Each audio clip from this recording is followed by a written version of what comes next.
Hello students, welcome to the online learning platform of success achievers institute. तो आज जो हम क्लास पढ़ रहे हैं वो है क्लास 9th और उसका जो पहला चैप्टर है बायो का वो है the fundamental unit of life. यानी कि हम किसकी बात कर रहे हैं? हम बात कर रहे हैं सेल। ठीक है, तो बच्चों स्टार्ट करते हैं। आज का ये बहुत इंटरेस्टिंग टॉपिक रहेगा, cell the unit of life, या फिर जिसे हम कहते हैं the fundamental unit of life, उसकी बात करते हैं। आई होप आप सभी बहुत अच्छे होंगे, हेल्दी होंगे। ठीक है, तो इसी के साथ स्टार्ट करते हैं हम आज की क्लास को। सबसे पहले हम देखेंगे कुछ डिस्कवरीज रिलेटेड टू सेल, कि सेल के रिलेटेड जो भी डिस्कवरीज हुई हैं उन सभी की हम बातें करेंगे। ठीक है, तो हमारे पास एक नाम आता है। किसका नाम आता है भैया? सबसे पहले हमारे पास एक नाम आता है रॉबर्ट हुक का। किसका नाम आता है? रॉबर्ट हुक का। देखो भाई, रॉबर्ट हुक, इन्होंने पहली बार डिस्कवरी की थी। किसकी? सेल की डिस्कवरी दी थी। और उन्होंने कैसी सेल डिस्कवर की थी? उन्होंने सेल डिस्कवर की थी कैसी? Dead cell. कैसी सेल डिस्कवर की थी? डेड सेल डिस्कवर की थी। और इन्होंने, देखो ये है रॉबर्ट हुक साहब। ठीक है, इन्होंने अपने द्वारा, ये खुद थोड़े से क्या है, साइंटिफिक हिसाब के थे, थोड़े से एक्सपेरिमेंटल टाइप थे, तो इन्होंने एक माइक्रोस्कोप बनाया था। और उसी माइक्रोस्कोप से इन्होंने क्या देखा था? पहली बार बार्क ऑफ द ट्री के अंदर, यानी कि ट्री, पेड़ की जो छाल होती है ना, और ये पेड़ भी कौन सा था? ये ओक ट्री था। ठीक है, इस ओक ट्री की बार्क के अंदर, जिसको हम कॉर्क भी बोलते हैं, उसके अंदर इन्होंने पहली बार किसकी डिस्कवरी की थी? डेड सेल की। इन्होंने क्या देखा था? देखो, ये वो डायग्राम है जो इन्होंने देखा था, उसमें कुछ ऐसे खाली जगह से दिख रही थी, ऐसे बॉक्सेस से दिख रहे थे, इस तरह के कुछ बॉक्सेस से दिख रहे थे। और ये सारे बॉक्सेस एक जैसे थे, है ना, छोटे छोटे रूम्स से। सेल का मतलब ये होता है स्मॉल स्मॉल रूम्स, तो छोटे छोटे ऐसे रूम से दिख रहे थे उनको। और इसको इन्होंने नाम दिया क्या? सेल नाम दिया। उसके बाद ये कब की बात है? ये है 1665 की। तो 1665 में रॉबर्ट हुक ने फर्स्ट टाइम सेल की डिस्कवरी की। हालांकि वो सेल कैसी थी? Dead cell. ठीक है, चलो नेक्स्ट बात करते हैं हम किसकी? Antonio van Leeuwenhoek. Antonio van Leeuwenhoek भैया, इन्होंने पहली बार डिस्कवरी किसकी की? लिविंग सेल की डिस्कवरी की। और ये बात है कब? 1674 के अंदर इन्होंने पहली बार कैसी? लिविंग सेल खोजी। पॉन्ड वाटर में इन्होंने देखा, और वहां पे इन्होंने पहली बार लिविंग सेल की डिस्कवरी की। तो ये तो कुछ डिस्कवरी हो गई हमारे पास। ठीक है, दोनों चीजें क्लियर हैं कि भैया एक तरफ तो हमारे पास आ गया रॉबर्ट हुक, जिन्होंने क्या? डेड सेल की डिस्कवरी की, और दूसरी तरफ आ गए एंटोनी वॉन ल्यूवेनहॉक, जिन्होंने कैसे डिस्कवरी की? लिविंग सेल की डिस्कवरी की। चलो अब देखो, उसके बाद एक साइंटिस्ट आए रॉबर्ट हुक, थोड़ा सा आगे टाइम बढ़ा, रॉबर्ट हुक आए 1831। बात है कब की? 1831 की। 1831 में इन्होंने डिस्कवर किया सेल का न्यूक्लियस। तो सेल के अंदर जो न्यूक्लियस होता है उसकी डिस्कवरी की रॉबर्ट हुक ने 1831 में। देन पुरकिंजे, पुरकिंजे ने क्या डन डिस्कवर की? उन्होंने कहा प्रोटोप्लाज्म, जितना भी लिविंग मटेरियल एक सेल के अंदर है, प्रोटोप्लाज्म, उसको उन्होंने डिस्कवर किया। और ये कब की बात है? 1839। तो ये हमारे पुरकिंजे साहब है, और ये हमारे कौन है? रॉबर्ट ब्राउन साहब। ठीक है, तो हमने अब तक 4-5 डिस्कवरी की बात की थी। कौन कौन सी? पहले तो रॉबर्ट हुक ने क्या किया? सेल डिस्कवर की थी, डेड सेल डिस्कवर की थी। उसके बाद एंटोनी वॉन ल्यूवेनहॉक की बात कर रहे थे, उन्होंने कैसे लिविंग सेल डिस्कवर की थी। उसके बाद आए थे हमारे पास रॉबर्ट ब्राउन, जिन्होंने क्या किया था? न्यूक्लियस की डिस्कवरी की थी। और फिर आए पुरकिंजे, उन्होंने टर्न दी प्रोटोप्लाज्म की। ठीक है, चलो नेक्स्ट देखते हैं। हाँ भाई, उसके बाद एक साइंटिस्ट आए। कौन? ब्रिटिश, ये सॉरी, जर्मन बॉटनिस्ट, यानी कि बॉटनी, यानी कि ये किससे रिलेटेड थे? प्लांट से रिलेटेड साइंटिस्ट थे। ठीक है, प्लांट की उस पे वर्क करते थे ये। स्लाइडन, क्या नाम है इनका? स्लाइडन नाम है। और इन्होंने 1838 में, कब? 1838 में इन्होंने कहा कि all plants are made up of cell. 1838 में स्लाइडन ने ये बोला कि भैया, जितने भी प्लांट्स हैं वो सारे किसके बने हुए हैं? किसके बने हुए हैं? सेल के बने हुए हैं। सही बात है भाई, बिल्कुल सही बात है। तो भैया जब बॉटनी वाला बोलेगा तो जूलॉजी वाला कैसे पीछे रहेगा, है ना। जूलॉजी वाला भी तो रहेगा ना, मैं भी कुछ ना कुछ दूंगा। तो वहां पे थियोडोर स्वान ये साइंटिस्ट आए। इन्होंने कब की बात है ये 1839 यानी कि नेक्स्ट ईयर में ही 1839 में इन्होंने कहा कि भैया all animals and plants are made up of cells, यानी कि सभी एनिमल्स, और जोड़ दिया उन्होंने कि भैया प्लांट्स तो बनते ही हैं, ठीक है, ये हमें स्लाइड ने बता दिया था कि भैया प्लांट्स बनते हैं, लेकिन ये जो स्वान थे इन्होंने ये और कहा कि भैया प्लांट्स के साथ साथ जो एनिमल्स है वो भी सारे किसके बने हुए हैं, सेल के बने हुए हैं, ठीक है। यही पहले क्या थी, हमारी सेल थ्योरी थी, जो कि 1839 में दी गई इन दोनों के द्वारा, इसीलिए हम बोलते हैं cell theory was given by Schleiden and Schwann in 1839। ठीक है, क्लियर है बात। अब ये दोनों ने क्या हुआ, ये तो बता दिया कि भैया सेल क्या, मतलब प्लांट्स और एनिमल्स क्या है, किससे मिलके बने हैं, लेकिन ये नहीं बता पाए कि ये सेल आई कहां से, किस तरह से सेल डेवलप हुई। तो उसके लिए इस सेल थ्योरी को क्या किया गया, मॉडिफाई किया गया। क्या किया गया, मॉडिफाई किया। और मॉडिफाई किन्होंने किया, इनको मॉडिफाई किया किसने, एक साइंटिस्ट थे जिनका की नाम था रुडोल्फ विर्चो। क्या नाम था, रुडोल्फ विर्चो, ये रहे रुडोल्फ विर्चो नाम के हमारे पास एक साइंटिस्ट थे। और ये बात है 1855 की, जब इन्होंने ये कहा कि भैया जो सेल है वो कहां से आई है, वो प्री एग्जिस्टिंग सेल से आई है। और वो प्री एग्जिस्टिंग वाली सेल कहां से आई है, उससे पुरानी जो सेल है उससे आई है। यानी कि इन्होंने कैसे किया कि भैया मान लो ये हमारे पास क्या है, एक सेल है, ये क्या है, एक सेल है। ये जब सेल डिवाइड होती है तो एक से दो में टूटेगी, ठीक है भैया, एक सेल से दो सेल की बात आ गई यहाँ पे। फिर और डिवाइड, और डिवीजन हुआ, और डिवीजन हुआ, फिर यहाँ पे और डिवीजन हुआ, और डिवीजन हुआ, इस तरह से डिवीजन होते जा रहे हैं। तो यहाँ पे उन्होंने ये कहा कि देखो, क्या कहा कि ये जो सेल है ये कहां से आई है, इससे प्रिकर्सर जो सेल्स थी उससे आई है, प्री एग्जिस्टिंग सेल से। ये कहां से आई है, इससे प्री एग्जिस्टिंग सेल से। ये कहां से आई है, इससे प्री एग्जिस्टिंग सेल से। यही चीज उन्होंने कहा, और उन्होंने अपनी लैंग्वेज में इसको कहा क्या, ओमनिस सेलुला ई सेलुला। क्या कहा, ओमनिस सेलुला ई सेलुला, ओमनिस सेलुला ई सेलुला। ये वर्ड बहुत इंपॉर्टेंट है, ध्यान रखना। इसका मतलब ये होता है that cells are arises from pre-existing cells। cells जो है वो pre-existing cells से ही आती हैं, ठीक है। ये वाली चीज समझ में आ गई कि रुडोल्फ विर्चो ने क्या कहा था। आई होप यहाँ तक सारी बातें क्लियर है। अभी तक ज्यादा हमने कॉन्सेप्ट रिलेटेड कोई बातें की नहीं है, जस्ट ये बात की है कि भैया किसने क्या डिस्कवर किया, किसने क्या थ्योरी, ठीक है। चलो इसके बाद डिफरेंसेस आते हैं, हम देखेंगे अभी। अच्छा एक चीज और बता देता हूँ मैं बीच में, एक कि ना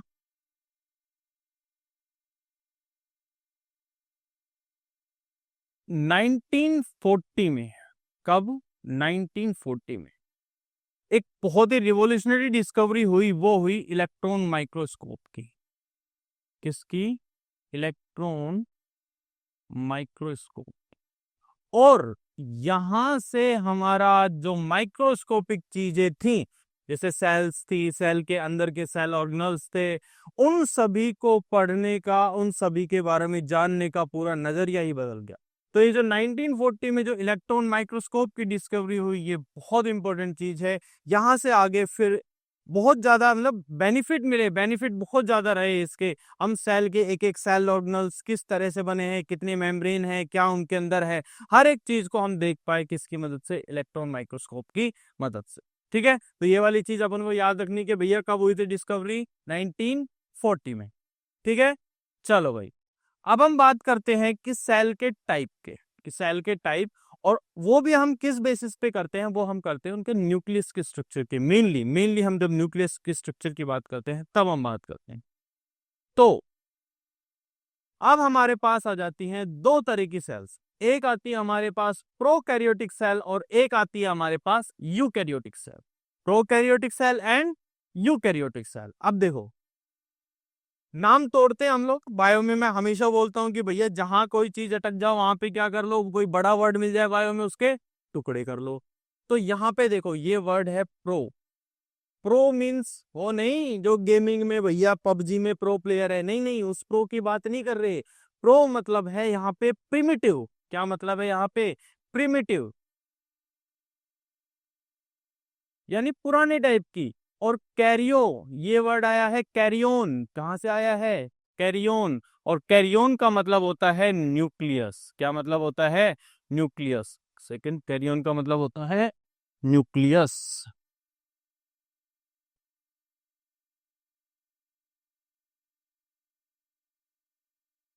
तो ऐसी सेल्स जिनका जो न्यूक्लियस है वो प्रिमिटिव है। प्रिमिटिव से मतलब कि भैया उनके न्यूक्लियस के पास अपनी मेम्ब्रेन नहीं है। क्या नहीं है? मेम्ब्रेन नहीं है। और जब न्यूक्लियस के पास ना अपनी मेम्ब्रेन नहीं होती, तो इस तरह के न्यूक्लियस को हम क्या बोलते हैं? न्यूक्लियोइड बोलते हैं। क्या बोलते हैं? न्यूक्लियोइड बोलते हैं। तो यहाँ पे वही बात लिखी हुई है, देखते हैं क्या लिखा हुआ है यहाँ पे। हमारे पास पहला पॉइंट आता है क्या कि पहली चीज तो यह है कि जर्नली स्मॉल, बहुत छोटी होती है। मतलब ऑलरेडी सेल अपने आप में बहुत छोटी होती है, लेकिन ये और भी ज्यादा छोटी होती है। यानी कि अगर हम यूकैरियोटिक सेल की बात करें तो इनकी कंपैरिजन में ये और ज्यादा छोटी होती है।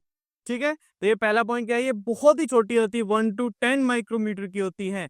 और अगर हम यूकैरियोटिक सेल की बात करें, अच्छा इसको भी तो हम पहले नाम तोड़ें, इसका भी तोड़ देते हैं नाम। बिल्कुल सर, समझ में आ जाएगा। तो भैया यहाँ पे पहला वर्ड आता है यू, ई यू। इस ईयू का मतलब होता है भैया हमारे पास क्या? क्या होता है? एडवांस। क्या होता है? एडवांस। यानी कि यहाँ का जो न्यूक्लियस है, और कैरियो का मतलब तो हमें पता ही है क्या है भाई, न्यूक्लियस है। बिल्कुल ठीक है। तो ऐसी सेल्स जिनके न्यूक्लियस एडवांस है, न्यूक्लियस एडवांस का मतलब इनके न्यूक्लियस के पास न्यूक्लियर मेम्ब्रेन है, प्रॉपर न्यूक्लियर मेम्ब्रेन प्रेजेंट है, तो इस तरह की सेल्स को हम क्या बोलते हैं? यूकैरियोटिक सेल बोलते हैं। क्या डिफरेंसेस होते हैं दोनों में वो हम देख रहे हैं। तो पहली चीज तो हमारे पास आ गई कि ये जो है ये जनरली क्या होती है? स्मॉल होती हैं। यानी कौन सी स्मॉल होती हैं? प्रोकैरियोटिक होती हैं। और कंपैरेटिवली देखोगे प्रोकैरियोटिक से, तो जो यूकैरियोटिक सेल होती है जो कितनी है, थोड़ी सी बड़ी होती है, 5 to 100 माइक्रोमीटर के अप्रोक्स होती है। तो यहाँ देखो तो इससे कितना काफी बड़ी सेल्स है साइज में। वैसे बहुत छोटी है, ऐसे नहीं बहुत बड़ी है, ऐसे बहुत छोटी है, लेकिन इनके कंपैरिजन में अगर हम जब हम दो चीजों को कंपेयर कर रहे हैं तो इसके कंपैरिजन में ये काफी बड़ी। कोई दिक्कत?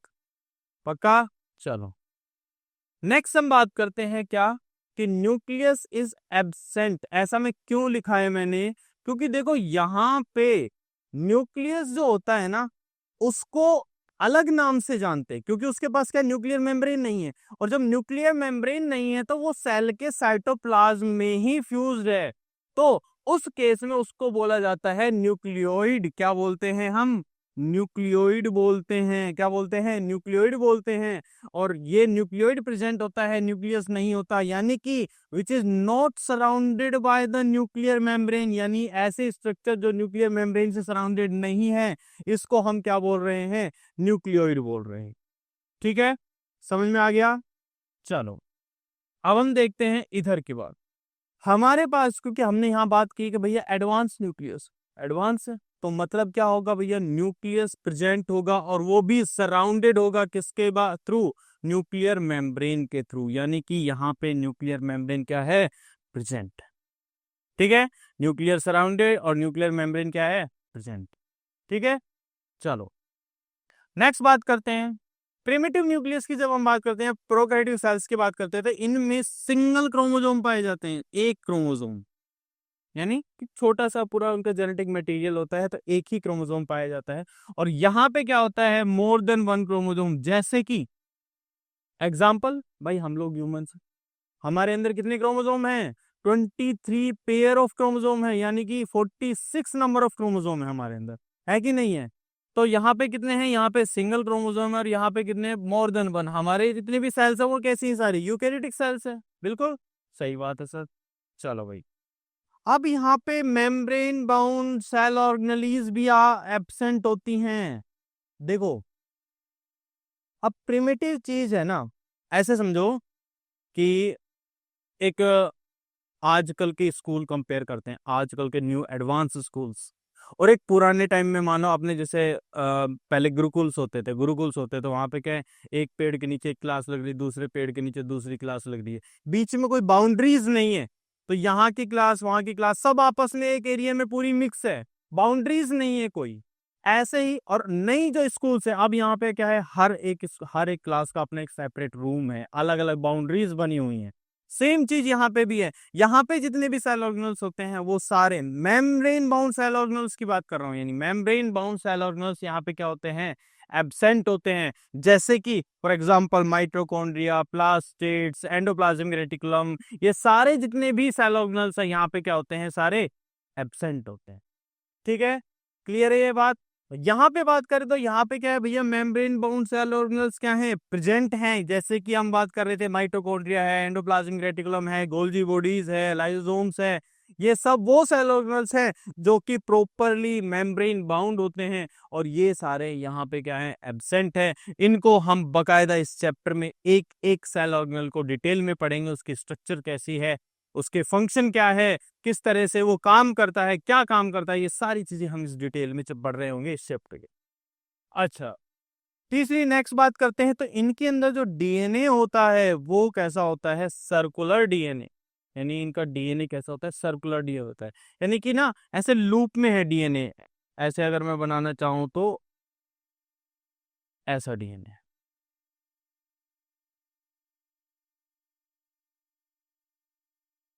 इस तरह से, तो सर्कुलर डीएनए आ रहा है यहाँ पे। और यहाँ पे कैसा है, यहाँ पे लीनियर और सर्कुलर दोनों ही तरह का होता है। जैसे सुनो, देखो, हमारा या हम नॉर्मली बात करते हैं ना, किसी भी यूकैरियोटिक सेल में जो न्यूक्लियस है, उसके अंदर तो होता है कैसा, लीनियर डीएनए। न्यूक्लियस के अंदर कैसा होता है भाई, लीनियर डीएनए होता है। लेकिन लेकिन जो माइटोकॉन्ड्रिया हैं, या फिर जैसे प्लांट सेल में होते हैं प्लास्टिड्स, माइटोकॉन्ड्रिया और प्लांट सेल में क्या होते हैं, प्लास्टिड्स होते हैं, उनके पास भी अपना डीएनए होता है। और जो माइटोकॉन्ड्रिया और प्लास्टिड्स के पास जो डीएनए होता है वो कैसा डीएनए होता है, वो होता है सर्कुलर डीएनए। तो ये सर्कुलर वहां से आया है कि भैया इनके ना डीएनए, वैसे न्यूक्लियर डीएनए की अगर हम बात करें तो वो तो लीनियर होता है यहाँ पे, ठीक है। लेकिन जो माइटोकॉन्ड्रिया है और जो प्लास्टिड्स हैं, वहां उनके पास अपना डीएनए होता है, वो कैसा होता है, सर्कुलर होता है। ठीक है, क्लियर है बात यहां तक, बिल्कुल सही।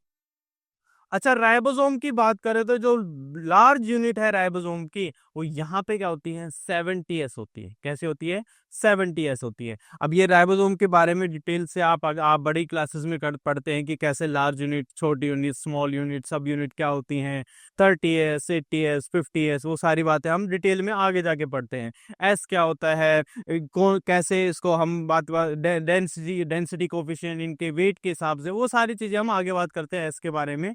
बस ये हमें याद रखना है कि भैया यहाँ पे हमें जो है हायर क्लासेस के लिए भी तो कुछ छोड़ देना चाहिए ना। सारा आप अभी के क्लासेस में पढ़ लोगे तो आगे के क्लासेस में क्या पढ़ोगे, नहीं।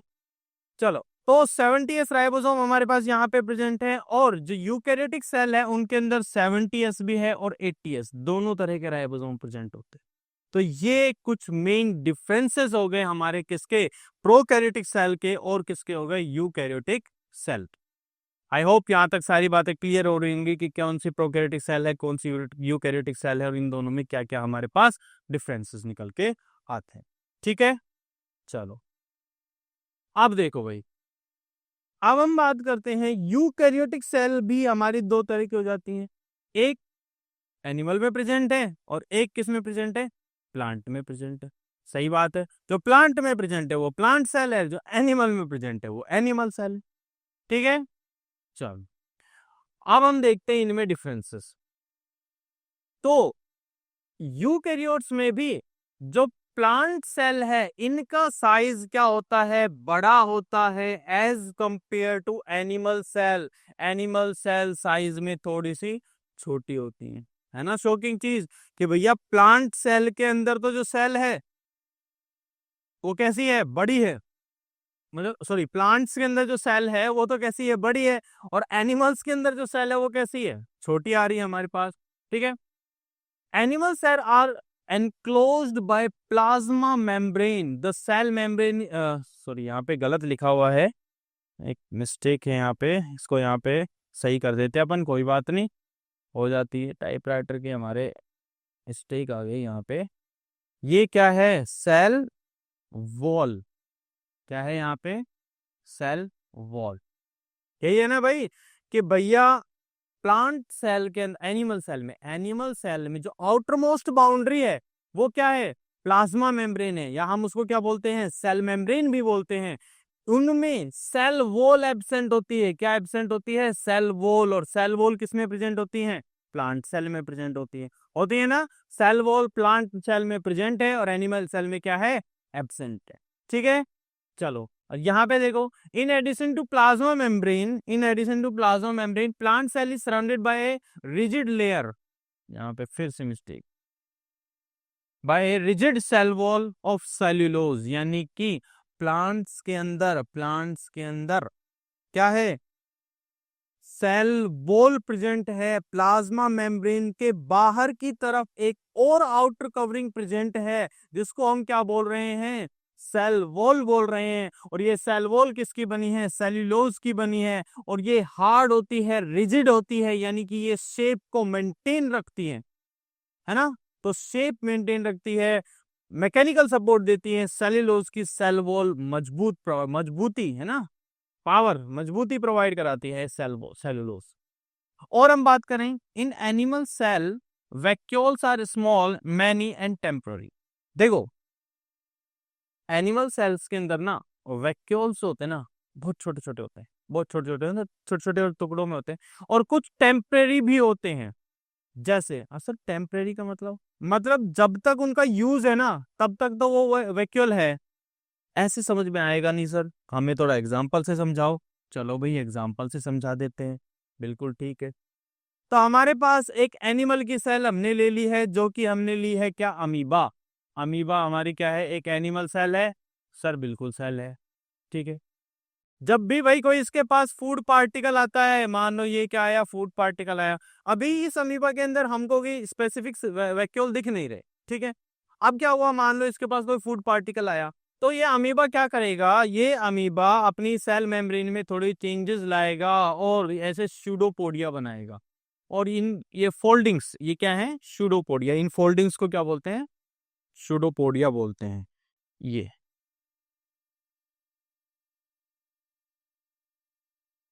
स्यूडोपोडिया, ठीक है, बना दिए स्यूडोपोडिया। अब स्यूडोपोडिया क्या करेंगे, इस जो खाना है इसको क्या कर लेंगे, कैप्चर कर लेंगे, इस तरह से क्या कर लिया, इसको कैप्चर कर लिया कैप्चर, यहाँ पे ये हमारा फूड आ गया। अब जो आप ये खाली जगह जो देख रहे हो ना, ये है आप इस अमीबा की फूड वैक्यूल, क्या है, फूड वैक्यूल। पहले थी क्या, नहीं थी, अब बन गई, हाँ बन गई। जैसे ही फूड वैक्यूल बनी, अब इसमें क्या करेगा, यहाँ पे इसका डाइजेशन होगा, डाइजेशन होने के जो भी न्यूट्रिटिव मटेरियल होगा वो सारा एब्जॉर्ब कर लिया जाएगा, जो वेस्ट है उसको बाहर भेज देगा। तो अमीबा क्या करेगा, वेस्ट को बाहर भेजेगा, तो ये वैक्यूल को ऐसे तोड़ेगा, और यहाँ पे फूड तो अंदर आ गया, और वेस्ट क्या निकाल दिया, थोड़ा सा जो भी एक्स्ट्रा वेस्ट बचा उसको बाहर निकाल दिया भाई वेस्ट को बाहर। अब क्या वापस है फूड वैक्यूल, नहीं है। तो क्या ये फूड वैक्यूल यहाँ पे टेम्पररी नहीं हुई क्या, परमानेंट थोड़ी कि हमेशा ही फूड वैक्यूल रह रही है, नहीं ना। तो यहाँ पे देखो अमीबा है, इसके अंदर ये फूड वैक्यूल बन गई, कुछ टाइम तक रही, फिर हट गई, तो ये हो गई ना टेम्पररी, हो गई। चलो समझ में आ गया होगा कि ये लाइन क्यों लिखी है, कि यहाँ पे जो फूड वैक्यूल है वो कैसे होती है, टेम्पररी। आई होप ये वाली बात आप लोगों को समझ में आ गई होगी, मान के चल रहा हूं मैं, आ गई होगी, नहीं भी आई होगी तो क्या दिक्कत है, हम यहीं बैठे हैं, समझा देंगे दोबारा। ठीक है भाई, चलो। एनिमल सेल में जो गोल्जी एपरेटस होते हैं वो एक होता है, और न्यूक्लियर एनवलप के पास होता है, बिल्कुल। गोल्जी बॉडी, गोल्जी बॉडी सुना है, नाम सुना है? Golgi body, Golgi apparatus Camillo Golgi ने डिस्कवरी की थी जिसकी, इसको भी हम डिटेल में पढ़ेंगे, इसके बारे में पढ़ रहे होंगे। इसके जितने भी फंक्शंस हैं, जो भी है, जैसे ये क्या करता है, पैकेजिंग का काम करता है, ये लाइसोसोम बनाने का काम करता है, तो ये सारे फंक्शन हम पढ़ रहे होंगे बाद में। अभी हमको ये याद रखना है कि भैया एनिमल सेल में एक गोल्जी अपरेटस होता है और वो क्या करता है, न्यूक्लियर एनवलप के बिल्कुल पास होता है। लेकिन जब हम प्लांट सेल की बात करते हैं तो प्लांट सेल में जो क्या है, गोल्जी अपरेटस, वो क्या है, आपके पास स्कैटर्ड होते हैं, यानी कि साइटोप्लाज्म में फैले होते हैं, साइटोप्लाज्म में इधर उधर होते हैं, कई सारे होते हैं। ठीक है, ये वाली बात समझ में आ गई। अच्छा, मैंने ये अपना वैक्यूल वाला पार्ट जो है ना वो रह गया था। अभी अपन ने सिर्फ प्लांट एनिमल की बात की थी कि भैया एनिमल में सिर्फ एक बहुत सारे वैक्यूल होते हैं, छोटे छोटे छोटे छोटे बहुत सारे वैक्यूल होते हैं, तो टेम्परेरी भी होते हैं। लेकिन अगर मैं प्लांट सेल की बात करूं तो प्लांट सेल्स के अंदर जो वैक्यूल्स होते हैं पहले तो कम होते हैं, एक दो तीन ऐसे कुछ स्पेसिफिक होते हैं, और एक होता है single large nucleus, large vacuole, sorry, single large vacuole होते हैं और परमानेंट होते हैं, ये हमेशा रहते हैं। एक पूरा बड़ा सा न्यूक्लियस, बड़ा सा वो होता है, वैक्यूल होता है इनके अंदर, पूरा मतलब सेल का ना 70-80% हिस्सा तो एक पूरा वैक्यूल कवर कर लेता है। ठीक है, तो इनके अंदर बड़ा वैक्यूल होता है, उसको लार्ज सेंट्रल वैक्यूल बोलते हैं। ठीक है, चलो, अब ये वाली जो चीज है ना, सेंट्रोसोम एंड सेंट्रियोल्स, ये दो ऐसे चीजें हैं, ये केवल और केवल किसमें प्रेजेंट होते हैं, ये एनिमल सेल में प्रेजेंट होते हैं। एक्चुअली में ना एनिमल सेल में, तुम अभी के लिए याद रखने के लिए कैसे, ऐसे समझ लो कि एनिमल सेल अगर डिवाइड कर रही है, अगर एनिमल सेल डिवाइड कर रही है, यानी एनिमल सेल में डिवीजन के लिए उनको इस सेंट्रोसोम और सेंट्रियोल की रिक्वायरमेंट पड़ती है। यहां पे ऐसा कुछ नहीं है, यहाँ पे क्या है, सेंट्रोसोम और सेंट्रियोल एब्सेंट होते हैं। प्लांट सेल, एनिमल सेल में डायरेक्ट तुम बोल सकते हो, अगर कोई एनिमल सेल है जिसके अंदर सेंट्रियोल और सेंट्रोसोम नहीं है, तो तुम कह सकते हो कि सर अगर ये सेल एक बार बन गई तो दोबारा कभी डिवाइड नहीं करेगी। कोई एग्जाम्पल है इसका? हाँ, है ना, मैं बता देता हूँ कौन है। सर, ह्यूमन के अंदर जो नर्व सेल होती है ना, उनके अंदर सेंट्रियोल एब्सेंट होते हैं, तो क्या वो कभी डिवाइड नहीं करती? हाँ बिल्कुल। अगर हमारी कोई नर्व सेल डैमेज हो गई और डेड हो गई तो क्या वो दोबारा नहीं बनेगी? हाँ बिल्कुल नहीं बनेगी। रिपेयरमेंट हो सकता है, कोई हल्का फुल्का डैमेज हुआ तो रिपेयर हो गई, वो ठीक है, लेकिन पूरी की पूरी नई सेल बन जाना नर्व सेल का नहीं बनती। ठीक है, तो सेंट्रोसोम और सेंट्रियोल का होना सेल डिवीजन के लिए प्लांट एनिमल सेल में क्या है, कंपल्सरी है। आ गई बात समझ में? आ गई होगी। ठीक है, तो ये हमारे पास डिफरेंसेस आ गए, किसके आ गए, प्लांट सेल और एनिमल सेल के हमारे पास क्या आ गए, डिफरेंसेस आ गए। ठीक है, चलो भाई आगे बात करते हैं, बिल्कुल आगे बात करते हैं। आगे कौन सी बात आती है हमारे पास? आगे बात आती है कंपोनेंट्स ऑफ सेल, कि भैया अभी तक हमने बातें कर ली हैं डिफरेंसेस की, cell, plant cell, animal cell की, प्रोकैरियोटिक सेल, यूकैरियोटिक सेल की बात कर ली है, कुछ डिस्कवरीज की बात कर ली है, ये सारी बातें हम कर चुके हैं। अब हम बात करेंगे एक सेल, एक जो सेल है वो आखिर बनी किस किस से मिलके है। तो हम तीन मेन चीजें देखते हैं इसमें, कौन कौन सी चीज देखते हैं कि सर, हम देखते हैं सेल एनवलप को। अब सेल एनवलप की जब हम बात कर रहे हैं तो यहाँ पे हमारे पास आती है प्लाज्मा मेम्ब्रेन। क्या है? प्लाज्मा मेम्ब्रेन है। ठीक है, इसके बाहर प्लांट सेल में क्या प्रेजेंट है, इन प्लांट में, प्लांट के अंदर एक सेल वॉल भी है। हम अभी पढ़ के आए हैं सर, पढ़ के आए हैं, हाँ बिल्कुल पढ़ के आए हैं सर। ठीक है, तो ये दो चीजें हमारे पास सेल एनवेलप में आ जाती है। प्लाज्मा मेम्ब्रेन जो है ना, ये तो प्लांट सेल हो चाहे एनिमल सेल हो, क्या कोई सी भी सेल हो, प्लाज्मा मेम्ब्रेन तो होगी ही होगी। ठीक है ना, प्लाज्मा मेम्ब्रेन तो जरूर प्रेजेंट होगी, चाहे प्लांट हो चाहे एनिमल हो। लेकिन प्लांट में प्लाज्मा मेम्ब्रेन के बाहर एक और वॉल हो जाती है जिसको हम कह रहे हैं सेल वॉल, जो कि बनी है किसकी, सेल्यूलोज की बनी है। समझ में आ गया भैया? हाँ आ गया सर। उसके बाद आते हैं हम दूसरे कंपोनेंट की, क्या है, न्यूक्लियस है। न्यूक्लियस के बारे में भी डिटेल से पढ़ेंगे। और इस सेल में जो प्लाज्मा मेम्ब्रेन है, इसके और इस न्यूक्लियस के बीच में एक लिक्विड फील्ड होता है जिसे हम लिविंग फ्लूइड भी बोलते हैं। क्या बोलते हैं सर? इसको हम लिविंग फ्लूइड भी बोलते हैं, लिविंग फ्लूइड भी बोलते हैं। और इसी लिविंग फ्लूइड में मैक्सिमम रिएक्शंस होती हैं। मैक्सिमम रिएक्शंस किसके अंदर होती हैं? इसी लिविंग फ्लूइड में होती है। और यही लिविंग फ्लूइड को हम क्या बोलते हैं, साइटोप्लाज्म बोलते हैं। इसके अंदर कुछ पार्टिकल्स स्कैटर्ड होते हैं और उनको हम क्या बोलते हैं, सेल ऑर्गेनेलीज बोलते हैं। सेल ऑर्गेनेलीज जो हम एक एक डिटेल से पढ़ेंगे सेल ऑर्गेनेलीज के बारे में, ठीक है। एक अपन ना हायरार्की देखते हैं, हायरार्की मतलब एक अरेंजमेंट देखते हैं। अरेंजमेंट क्या है हमारे पास, सर अरेंजमेंट कुछ इस प्रकार है कि भैया जैसे ये जो जितने भी सेल ऑर्गेनल्स होते हैं ना, क्या होते हैं, सेल ऑर्गेनलीज, बहुत सारे अलग अलग प्रकार के डिफरेंट डिफरेंट सेल ऑर्गेनलीज एक साथ आते हैं, अलग अलग कंपोनेंट्स ऑफ सेल एक साथ आते हैं और ये मिलके बनाते हैं क्या बनाते हैं, एक सेल बनाते हैं। क्या बनाते हैं, एक सेल बनाते हैं। अब सेल क्या है, सेल को हम बोलते हैं, हमारा नाम क्या कहता है चैप्टर का, हमारा नाम कहता है, अब मैं नाम समझाऊंगा तुमको, देखो अब हमने इतनी बातें कर ली ना, अब थोड़ा सा हम सेल को और डिटेल में पढ़ेंगे। सेल को हम बोलते हैं sir, cell is the fundamental unit of life. मतलब कि मैं इसको कहता हूं, सेल क्या है, cell is the structural structural and functional unit of life. Life की स्ट्रक्चर बनाने वाली और काम करने वाली जो यूनिट है, स्मॉलेस्ट यूनिट, वो क्या है हमारे पास, सेल है। जैसे कि एक दीवार, एक नॉर्मल दीवार, उसमें जैसे एक एक ब्रिक, एक ईंट से मिलके पूरी दीवार बनती है, तो उसके अंदर जितना भी स्ट्रक्चर है वो इस किससे बना है, ईंट से मिलके बना है। तो स्मॉलेस्ट यूनिट क्या होगी हमारे पास, एक ब्रिक हो गई। उसी तरह एक पूरा कोई भी ऑर्गेनिज्म क्या किससे मिलके बना है, पूरा सेल से मिलके बना है। सर पर हम तो देख रहे हैं कि सेल से भी छोटी कोई चीज है, क्या है सर, सेल ऑर्गेनेलीज है। तो हम इनको स्ट्रक्चरल यूनिट क्यों नहीं बोल रहे? क्वेश्चन तो आना चाहिए ना दिमाग में कि भैया सेल ऑर्गेनेलीज को क्यों नहीं बोल रहे, सेल को ही क्यों बोल रहे हो? सर इसलिए बोल रहे हैं कि सेल ऑर्गेनेलीज जो है वो सिंगल जो है वो सरवाइव नहीं कर सकते, सिंगल सेल ऑर्गेनेलीज लिविंग नहीं होते। लेकिन एक सिंगल सेल जो है वो लिविंग हो सकती है।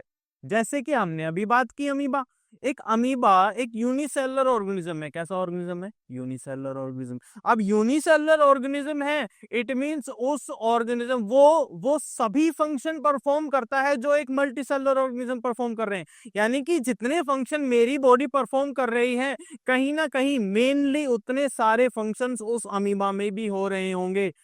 कैसे सर? सर डाइजेशन हो रहा है मेरे अंदर, बिल्कुल हो रहा है। क्या अमीबा में डाइजेशन हो रहा है? बिल्कुल हो रहा है। क्या मेरे अंदर एक्सक्रीशन होता है? बिल्कुल होता है। क्या अमीबा में होगा? बिल्कुल होगा। ये सारी चीजें हैं भाई, एक्सक्रीशन हुआ, डाइजेशन हुआ, रेस्पिरेशन हुआ, ये सारी चीजें जो लिविंग में हो रही हैं, जिनकी वजह से हम एक लिविंग एक ऑर्गेनिज्म को लिविंग बोल रहे हैं, वो सभी रिएक्शंस एक सेल के अंदर होती हैं। यानी इसीलिए हम बोलते हैं कि सेल जो है वो सिंगल सरवाइव कर सकती है, सिंगल लिविंग बोल सकते हैं हम उसको। इसीलिए हम सेल को बोलते हैं structural and functional unit of life. जितने भी फंक्शंस, जो भी बड़े बड़े फंक्शन जो ही मैं हाथ हाथ हिला पा रहा हूँ, ये बहुत सारी सेल्स आपस में मिलके काम कर रही हैं, उनसे ये रिजल्ट निकल रहा है। यानी अलग अलग सारी बहुत सारी सेल्स आपस में काम करके पूरा एक रिजल्ट निकाल के दे रही हैं। तो ये सेल क्या है, हमारी structural function unit of life. ऐसे बहुत सारी सेल्स जब आपस में मिलके काम करती हैं तो हमारे पास बन के आता है एक टिश्यू। क्या बन के आता है सर? एक टिश्यू बन के आता है। अब ऐसे जोड़ते जाओ कि सर बहुत सारे टिश्यू जुड़ के क्या बनाएंगे, सर बहुत सारे टिश्यू जुड़ के ना हमारे पास एक ऑर्गन बना लेंगे। बिल्कुल सही बात है भाई, ऑर्गन बना लिया। सर बहुत सारे ऑर्गन मिलके भी तो कुछ बनाते होंगे ना? हाँ भाई बिल्कुल, बहुत सारे ऑर्गन मिलके क्या बनाते हैं सर? ऑर्गन सिस्टम बनाते हैं सर। जैसे कि हमारे अंदर डाइजेस्टिव सिस्टम है, हमारे अंदर रेस्पिरेटरी सिस्टम है, कॉम्प्लेक्स ऑर्गेनिज्म में पाए जाते हैं ऑर्गन सिस्टम। अब सर बहुत सारे ऑर्गन सिस्टम मिलके भी कुछ बनाते होंगे, बिल्कुल सही बात है, बहुत सारे ऑर्गन सिस्टम मिलके हमारे पास एक इंडिविजुअल बनाते हैं। इंडिविजुअल मतलब एक ऑर्गेनिज्म का फॉर्मेशन का। तो ये क्या हो गई, एक हायरार्की हो गई, एक अरेंजमेंट हो गया, जिसमें सेल ऑर्गेनल्स मिलके क्या बना रहे हैं, सेल बना रहे हैं। और सेल को हम क्या बोल रहे हैं, यहाँ पे जो मेन चीज है वो क्या है आपकी, वो है सेल। वो क्या है? सेल है, ये मेन है। ये क्या है? सेल, ये मेन चीज है सेल। सेल मिलके क्या बना रहे हैं? टिश्यू बना रहे हैं। टिश्यू मिलके क्या बना रहे हैं? ऑर्गन बना रहे हैं। Organ, organ system, individual. ठीक है, बात क्लियर है यहां तक? सारी चीजें सेल की मैंने कुछ बेसिक चीजें आपको बता दी हैं। ठीक है, तो मैं पहले क्या थोड़ा बहुत सेल के पहले वैसे हमने डिफरेंसेस देखे, अब हम सेल को पढ़ रहे हैं। सेल को अब हम डिटेल में पढ़ेंगे कि एक्चुअली में सेल में क्या क्या चीजें कैसे कैसे होती। चलो भाई आगे बात करते हैं हम लोग। तो पहली चीज जो हम सेल एनवेलप की बात कर रहे थे, पहली चीज जो है हमारे पास वो है प्लाज्मा मेम्ब्रेन। प्लाज्मा मेम्ब्रेन के बारे में पढ़ रहे हैं हम यहाँ पे। प्लाज्मा मेम्ब्रेन जिसको हम सेल मेम्ब्रेन भी बोलते हैं, सेल की दीवार। अब देखो भाई, plasma membrane is the outer boundary of the cell and it composed of lipids and protein. किसकी बनी है? किसकी बनी है ये? लिपिड और प्रोटीन। इसको हम क्या बोलते हैं? प्रोटीन बाय लिपिड भी बोलते हैं। ये लेयर कैसी लेयर है? इस लेयर को बोलते हैं प्रोटीन बाय लिपिड लेयर।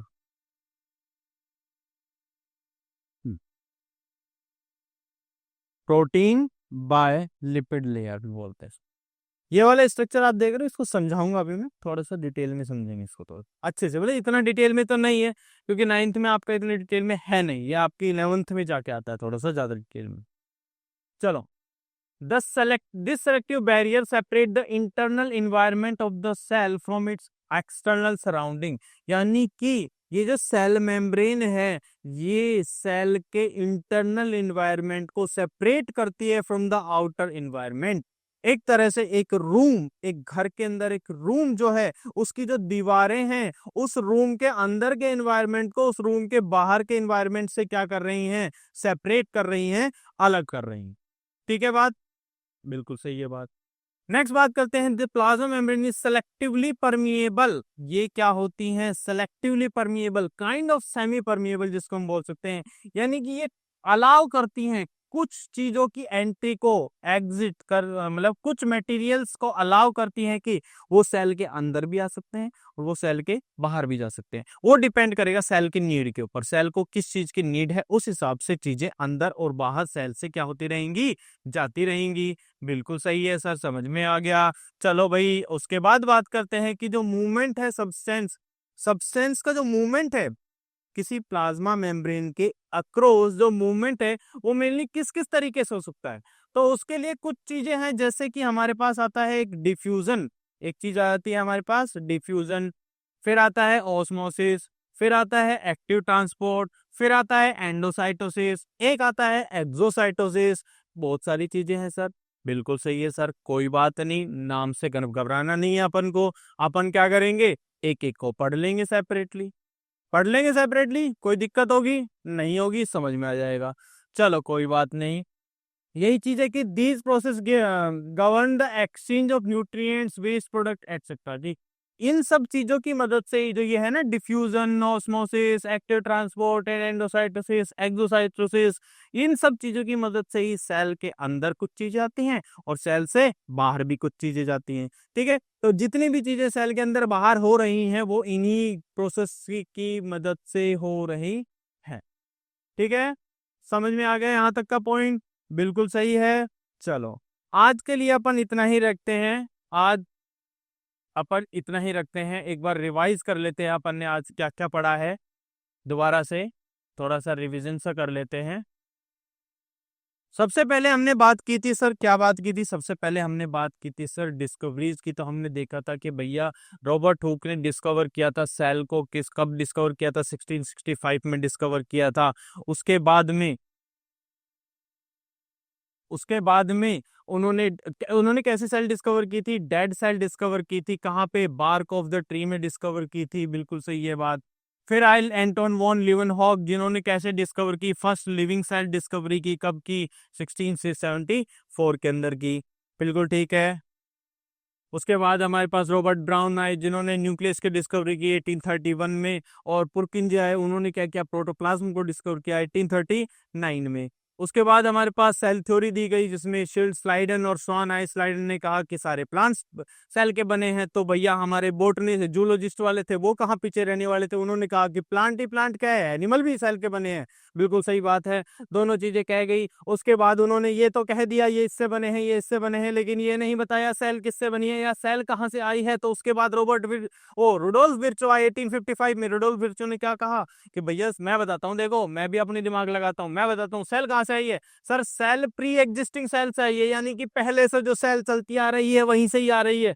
हालांकि पहली सेल कैसे आई ये नहीं बता पाई, ये तो बस ये बता दिया कि भैया जो नई सेल आ रही है वो प्री एग्जिस्टिंग सेल से आ रही है, वो उससे प्री एग्जिस्टिंग सेल आ रही है, वो उससे प्री एग्जिस्टिंग सेल से आ रही है। इस वर्ड को इन्होंने, इस चीज को कि जो सेल है वो प्री एग्जिस्टिंग सेल से आती है, उनको उन्होंने अपनी लैंग्वेज में क्या कहा, ओमनिस सेलुला ई सेलुला। क्या कहा, ओमनिस सेलुला ई सेलुला। ठीक है भाई। उसके बाद हमने बात की भैया इलेक्ट्रॉन माइक्रोस्कोप की डिस्कवरी 1940 में। उसके बाद हमने बात की प्रोकैरियोटिक यूकैरियोटिक सेल की। सारे डिफरेंसेस आपके सामने है, एक बार अच्छे से देख लेना, समझ लेना, और अगर किसी को चाहिए तो एक बार स्क्रीनशॉट ले लेना नोट्स के सारे। नेक्स्ट, एनिमल सेल और प्लांट सेल में हमने डिफरेंसेस देखे कि कौन सा एनिमल सेल है, क्या क्या डिफरेंस है उसमें, सेल वॉल है इसमें नहीं है। अच्छा, इसमें एक और ऐड कर सकते हो आप आराम से, ये वाली। अच्छा, मैंने ऐड भी किया हुआ है पर देखा नहीं, कि भैया प्लास्टिड्स जो है ना, ये प्लास्टिड्स ये प्रेजेंट होते हैं और एब्सेंट होते हैं किसमें, एनिमल सेल में। लेकिन यहाँ पे किसमें प्रेजेंट होते हैं ये, यहाँ पे प्लांट सेल में क्या प्रेजेंट है, प्लास्टिड्स प्रेजेंट है। प्लास्टिड्स क्या होते हैं, अरे सर वो है ना, क्या, अरे सर वही, अरे तो क्या, अरे वही जिससे फोटोसिंथेसिस करते हैं, क्लोरोफिल क्लोरोप्लास्ट है ना, हाँ वही प्लास्टिड्स हैं। तो वो सारे किसमें प्रेजेंट होते हैं, एनिमल सेल में प्रेजेंट होते हैं, प्लांट सेल में प्रेजेंट होते हैं, एनिमल सेल में नहीं होते। उसके बाद हम बात करते हैं, हमने बात की थोड़ा सा कि जो टेम्पररी और टेम्पररी वैक्यूल्स की बात की कि अमीबा के अंदर किस तरह से टेम्पररी वैक्यूल बनता है, फ्लूइड वैक्यूल बनती है, उसके बारे में हमने बात की डिटेल में। देन उसके बाद हमने ये कंपोनेंट ऑफ द सेल देखे, बहुत छोटी सी चीज थी, सेल को क्यों हम बोलते हैं स्ट्रक्चरल फंक्शन यूनिट लाइफ, इसको हमने बेसिक समझा, बिल्कुल जीरो से समझा कि क्यों बोल रहे हैं हम। उसके बाद हमने देखा कि प्लाज्मा मेम्ब्रेन के कुछ काम देखे। अब हम अगली जब भी क्लास होगी उस क्लास के अंदर हम इन चीजों को, diffusion, osmosis, active transport, endocytosis, exocytosis और न्यूक्लियस और सेल ऑर्गेनल्स, उन सभी को डिटेल से पढ़ रहे होंगे। क्या मेरी बात क्लियर है, हाँ सर बिल्कुल क्लियर है। अगर बिल्कुल क्लियर है तो कमेंट्स में एक बार थम्स अप कर देना सभी, जिसको समझ में आ जाए। तो आज की क्लास को हम यहीं पर रोकते हैं, अगली क्लास में मिलते हैं, तब तक के लिए थैंक यू और मिलते हैं अगली क्लास में।